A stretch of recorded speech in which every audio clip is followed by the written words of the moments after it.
اگه بهت بگم BMW یه زمانی قابلمه میساخت باور میکنی؟ برندی که امروز نماد لوکس و سرعت شده بارها زمین خورد، نابود شد و ممنوع الفعالیت شد. هیچ شرکتی مثل BMW اینقدر سقوط نکرد و هیچ شرکتی هم مثل BMW اینقدر تماشایی دوباره بلند نشد. با ما همراه باشید. امروز میخوایم تاریخچه BMW رو مرور کنیم. سال 1910 اروپا در یک تب بسیار عجیبی بود. هواپیما، موتور، اختراع و آینده‌گرایی. آلمان مهمترین مرکز مهندسی اروپا بود. در همین زمان دو نفر که هیچ وقت فکر نمی‌کردند قرار است آینده یک شرکت افسانه‌ای رو بسازند وارد صحنه شدند. یکی از این دو نفر کارل رپ بود، یک مهندس دقیق و آرام. او شرکت رپ موتور انورکر را در مونیخ راه اندازی کرد و باور داشت میتونه موتور هواپیماهایی رو بسازه که اروپا رو متحول کنه. اما موتورهایش مشکلاتی داشتند، مثل لرزش شدید، مصرف بالا و خرابی‌های زیاد. نفر دوم ماجرای ما آقای گوستاو اوتو بود. گوستاو رویای ساخت هواپیماهای مدرن رو داشت، اما برخلاف ذهن مهندسی مدیریت خوبی نداشت. شرکتش هر ماه بدهی میساخت و در نهایت ورشکسته شد. دو شکست، دو بحران، اما همین دو شکست بعدها پشت صحنه تولد BMW شد. سال 1916 طی جنگ جهانی اول دولت آلمان یک نیاز فوری داشت: موتورهای قدرتمند برای هواپیماهای جنگی. بانک‌ها و سرمایه‌گذاران صنایع نظامی تصمیم گرفتند کارخانه شکست خورده رپ را تبدیل کنند به یک برند جدید. و اینطور بود که در 7 مارس 1916 BMW بایرش موتور انورکر متولد شد. کارخانه موتورهای باواریایی. در نگاه اول فقط یک اسم بود، اما پشت آن یک رویا پنهان بود. اولین محصولشون موتور هواپیما بود، به شدت قوی، کم مصرف و دقیق. خلبان‌ها میگفتن این موتور هواپیما رو مجبور میکرد که آسمان رو قورت بده. رنگ آبی و سفید لوگو برگرفته از پرچم باواریا است. اما آن چیزی که لوگو را افسانه‌ای کرد تبلیغ 1929 بود. نمایش لوگو به عنوان پروانه در حال چرخش هواپیما.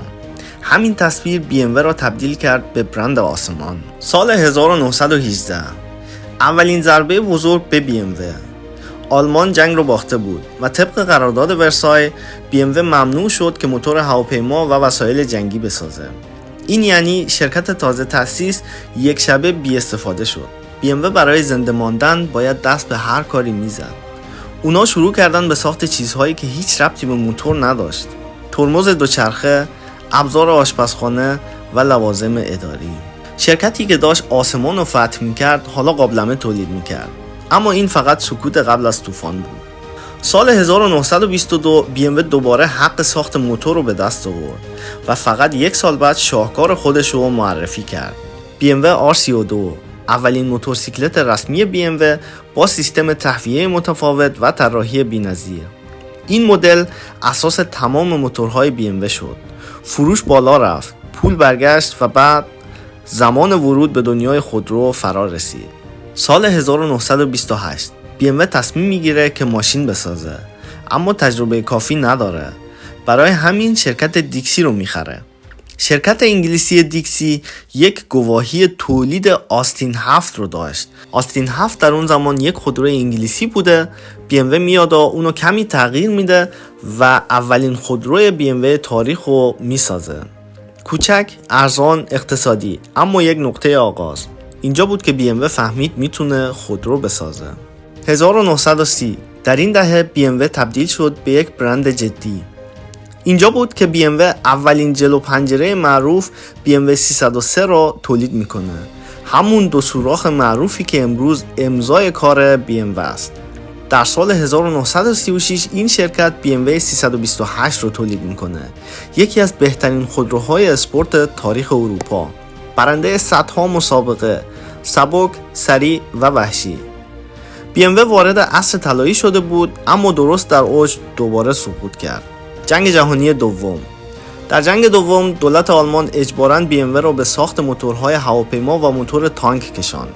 کارخانه‌ها بمباران شدند، کارگران کشته شدند و آلمان باخت و دوباره BMW از ساخت موتور محروم شد. کارخانه‌ها نابود شدند و برند تقریباً محو شد. بدتر از همه BMW مجبور شد دوباره قابلمه تولید کند. سال 1951 جنگ جهانی دوم تمام شده و BMW با ناامیدی اولین خودروی پس از جنگ خودش رو میسازه. BMW 501 لوکس، زیبا اما بسیار گران، فروش پایینه. بعد از اون محصولی میسازه که امروز یه افسانه است. BMW 507 یکی از زیباترین خودروهای تاریخ، اما ساختش اونقدر گران بود که هر عددش برای شرکت ضرری داشت. 1959 بزرگترین بحران تاریخ BMW. هیئت مدیره BMW تصمیم گرفته بودند که اونو به مرسدس بنز بفروشن و کار تقریبا تمام شده بود، اما در دقیقه 90 خانواده کوانت وارد کار میشه. اونا ثروتمندترین سرمایه گذاران آلمانی بودند و با تزریق یک سرمایه سنگین BMW را از مرگ نجات دادند. این لحظه یکی از دراماتیک ترین لحظه های نقاط تاریخ کل BMW است. سال 1962 BMW سری جدیدی از ماشین‌های اسپورتش رو معرفی کرده بود. BMW نوع کلاسه، BMW کلاس جدید، ماشین‌هایی با هندلینگ دقیق، موتورهای قوی، ظاهر اسپورت و رانندگی بی‌نظیر. این سری انقلاب بود. بعد از اون سری 5، سری 3 و سری 7. هر سری تبدیل شد به نماد یک کلاس جهانی. BMW حالا یک غول شده بود. بعدها در سال 1990 تا 2000 BMW تصمیم گرفته بود که جهان رو تصاحب کنه. اونا مینی رو در سال 2000 و رولز رویس رو در سال 2003 خریدن و همچنین کارخانه‌های متعددی در آمریکا، چین، آفریقا و برزیل تأسیس کردند. BMW از یک برند آلمانی تبدیل شد به یک غول جهانی. سال 2013 برخلاف بنز و آودی، BMW زودتر به آینده پرید. اونا در این سال BMW i3 رو، اولین خودروی الکتریکی سبک شده با فیبر کربن رو تولید کردند و بعد هم BMW i8 رو، سوپر اسپورت هیبریدی که خیلی جلوتر از زمان خودش بود. BMW نشون داد که حتی بعد از 100 سال هم هنوز دنبال انقلابه. بله، BMW فقط یک شرکت نیست، یک داستانه. داستان سقوط‌ها و دوباره بلند شدن‌ها. از کارخانه شکست خورده هواپیماسازی تا تبدیل شدن به نماد سرعت، مهندسی و لوکس بودن.